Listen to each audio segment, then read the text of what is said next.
Você está ouvindo o Gira Podcast, o podcast sobre as histórias de mulheres e homens negros e indígenas.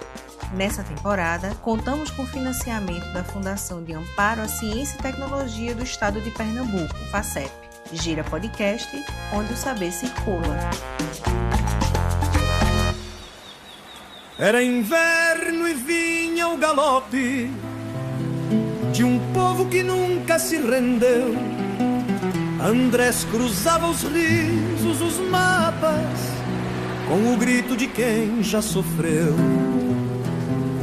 Era um dia de inverno, quando André, Guacurarã e Artigas, o indígena guarani e missioneiro, invadiu a capital da província de Corrientes com seu exército, em agosto de 1818.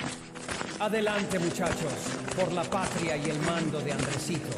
Andresito, como era chamado, nasceu entre 1775 e 1800, num lugar próximo às margens do rio Uruguai, no sul do continente americano. Não se sabe ao certo se do lado oriental do rio, no povoado de São Borja, onde hoje é Brasil, ou do lado ocidental, no povoado de Santo Tomé, hoje na Argentina.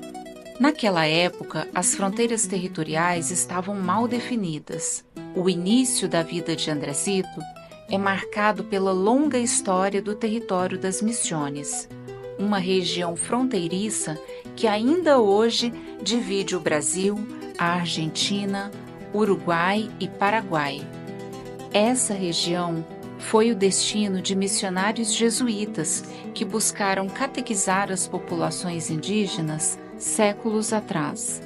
André circulava pela região da campanha e experimentou também o recrutamento de soldados indígenas, às vezes forçado, às vezes voluntário, às vezes negociado. Num desses recrutamentos, é possível que tenha conhecido José Artigas, líder da resistência republicana, conhecido como herói fundador do Uruguai.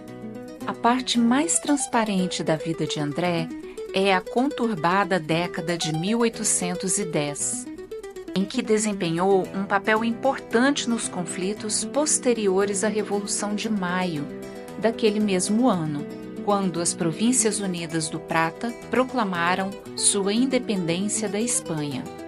Andresito foi um importante líder político e militar que atuou a favor da chamada Liga dos Povos Livres. A Liga era uma espécie de acordo entre as províncias orientais, acordo no qual José Gervásio Artigas, o padrinho de Andresito, foi reconhecido como líder dos orientais e protetor das províncias de Entre Rios, Corrientes, Santa Fé, Córdoba e parte de Misiones, todas essas unidades administrativas das Províncias Unidas do Prata, hoje a Argentina.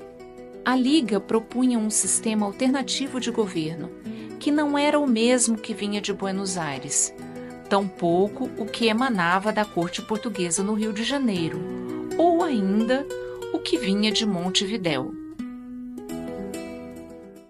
Chamado de índio e guerreiro, governava Misiones com fé, filho da terra sem dono, com sangue guarani no pé.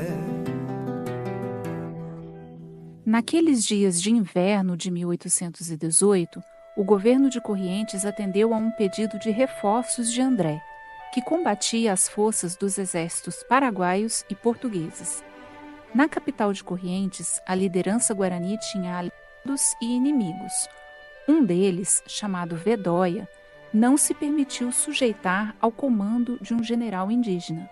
Se evadiu das ordens e tomou o poder. Os aliados do sistema de governo defendido por Andresito e seu padrinho tornaram público que esperavam o apoio do comandante indígena com suas milícias guaranis. Não demorou muito para que Vedóia reagisse como era de costume na região. Buscou apoio militar através do recrutamento das gentes dos arredores. Enquanto buscava soldados, soube que os indígenas do povo de Garças se reuniam para lutar a favor de André. ordenou então um massacre ao povoado, seguido da previsível tomada de seus animais e bens.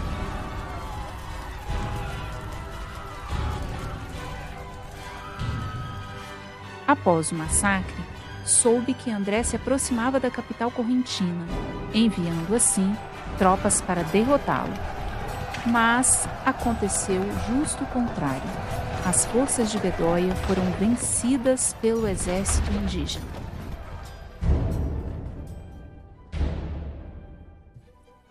Corriam rumores sobre a marcha do exército vencedor em direção à capital e que, pelo caminho, os indígenas matavam e degolavam homens, mulheres e crianças sem clemência.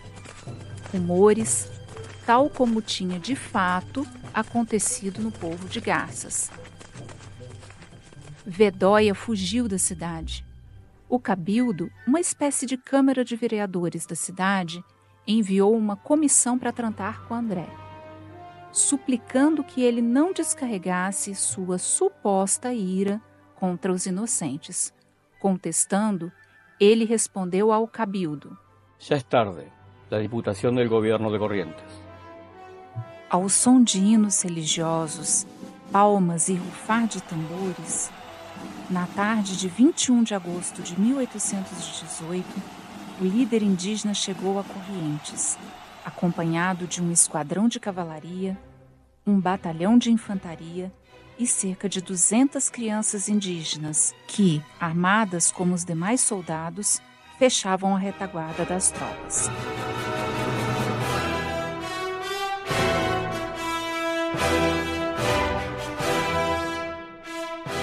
Logo após a entrada triunfante, André conduziu presos os homens que haviam prestado apoio a Bedóia, dentre eles, cabildantes e clérigos.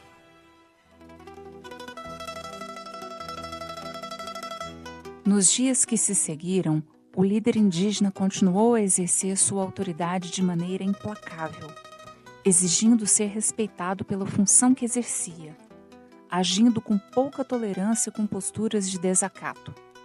Numa carta ao seu padrinho, certa vez se queixou de um subordinado que não o tratava com o devido respeito. Ha sido a mí muy sensible el que dicho comandante me trate con menosprecio. No por ser yo quien soy, sino por el cargo que ocupo, y que si yo lo he oficiado es porque le contemplo subalterno mío y, por lo tanto, debe estar siempre sujeto a mis órdenes. Andrezito ordenou que se dirigissem à praça central os presos políticos, todos eles descalços e acorrentados a grilhões. Eles sofreram insultos e tiveram como testemunha os moradores. Após a humilhação pública, o preço da liberdade foi estipulado em 10.000 pesos. Algumas famílias, oriundas da aristocracia correntina, não conseguiram a quantia estipulada. Andrezito fez com que saíssem às ruas e pedissem esmolas aos ricos e aos pobres para inteirar o montante. Sem dúvidas, conhecidas figuras públicas, oriundas de ricas famílias, pedindo esmolas, era uma situação tão inusitada quanto o modo como André decidiu desempenhar sua posição de poder. A situação remetia a um estado de humilhação excepcional.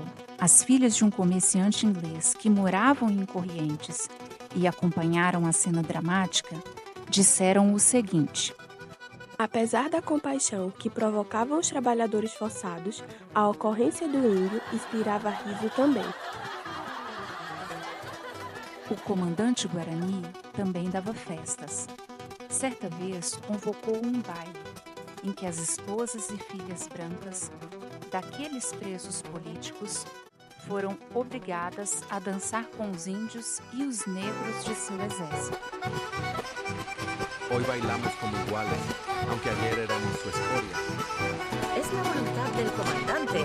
No tenemos más remedio.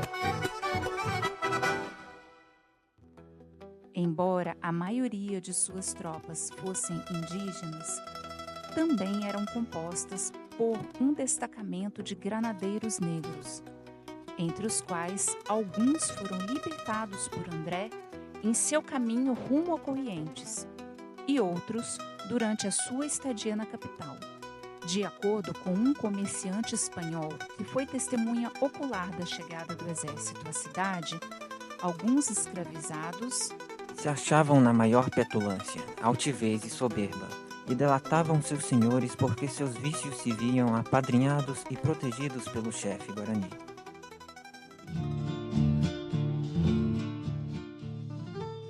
Outra atitude que chama atenção é o sequestro de meninos brancos, deixando-os sob seu domínio durante cerca de uma semana.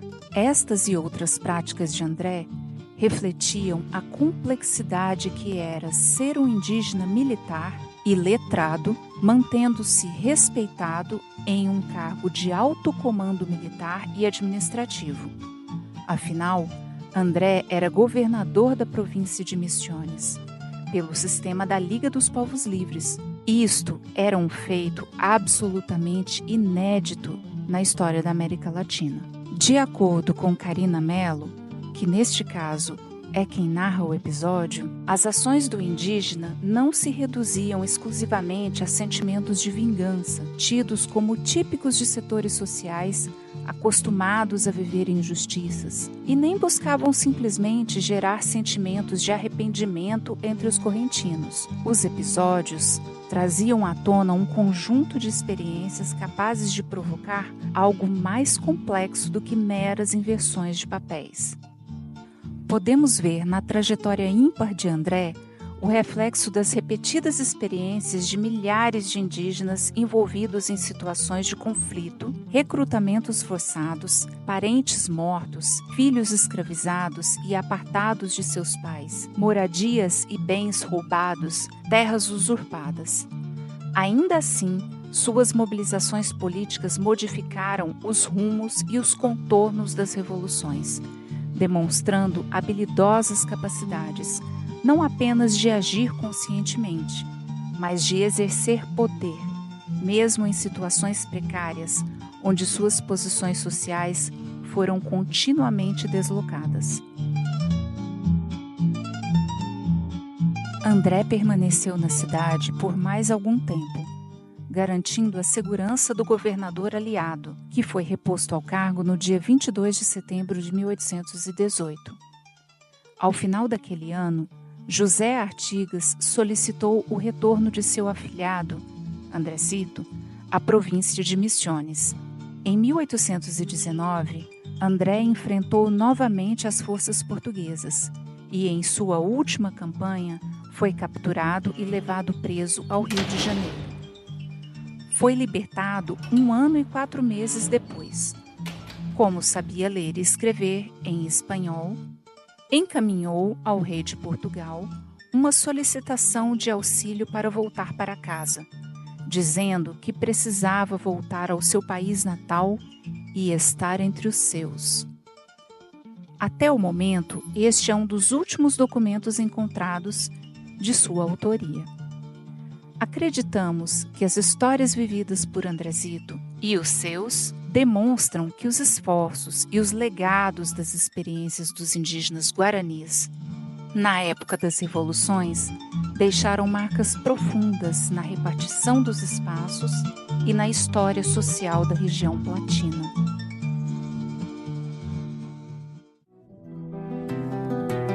Andrezito, o trovão da fronteira, fez tremer os salões coloniais, com tambores, crianças, bandeiras, fez justiça entre risos e ais.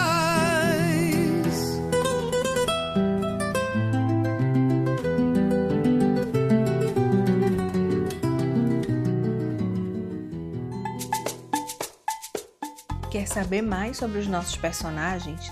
Segue a gente no Instagram, no @girapodcast. Produção e roteiro, Karina Moreira Ribeiro, Júlio César Melo e Felipe Tavares. Locução, Karina Moreira Ribeiro e Carlos Daniel Paes. Efeitos sonoros, Júlio César Melo e Raíssa Ellen Silva. Na técnica, Alma Gesto Produtora. O Gira Podcast é um projeto financiado pela Fundação de Amparo à Ciência e Tecnologia do Estado de Pernambuco, FACEP.